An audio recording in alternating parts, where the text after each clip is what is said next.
తెలుగు భక్తి మార్గం ప్రేక్షకులకు నమస్కారం. ఈరోజు మనం మాట్లాడుకోబోయే అత్యంత పవిత్రమైన పర్వదినం ముక్కోటి ఏకాదశి. ఈరోజు ఎందుకు అంత గొప్పది? ఈ రోజున స్వర్గద్వారాలు తెరుచుకుంటాయా?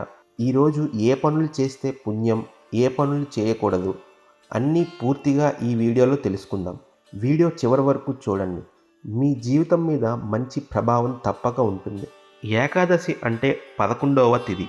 అన్ని ఏకాదశులలో అత్యంత పవిత్రమైనది ముక్కోటి ఏకాదశి. ముక్కోటి అంటే ముక్కోటి దేవతలు, అంటే 33 కోట్ల దేవతలు. పురాణాల ప్రకారం ఈ రోజున వైకుంఠ ద్వారం తెరుచుకుంటుంది. అందుకే దీనిని వైకుంఠ ఏకాదశి అని కూడా అంటారు.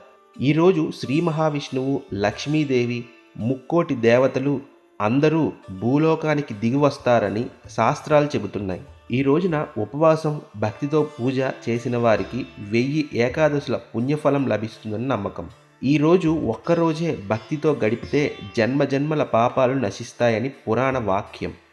ఈరోజు తప్పకుండా చేయాల్సిన పనులు: బ్రహ్మ ముహూర్తంలో లేచి శుద్ధిగా స్నానం చేయాలి. ఇంట్లో ఉన్న శ్రీ మహావిష్ణువు ఫోటో లేదా విగ్రహానికి తులసి దళాలు, పసుపు, కుంకుమ, దీపం వేసి పూజ చేయాలి. సంపూర్ణ ఉపవాసం చేయగలిగితే చాలా మంచిది.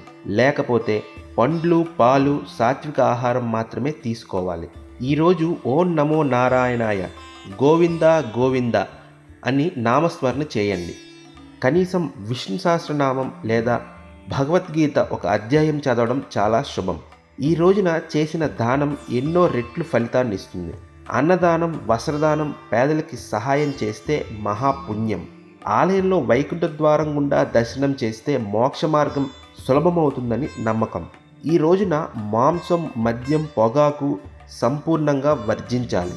అబద్ధం చెప్పడం, కోపం తెచ్చుకోవడం, ఇతరులను బాధించడం వంటివి ఈ రోజున అస్సలు చేయకూడదు.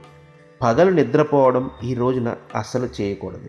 చెడు మాటలకు, చెడు ఆలోచనలకు, నిందలకు ఈ రోజున పూర్తిగా దూరంగా ఉండాలి.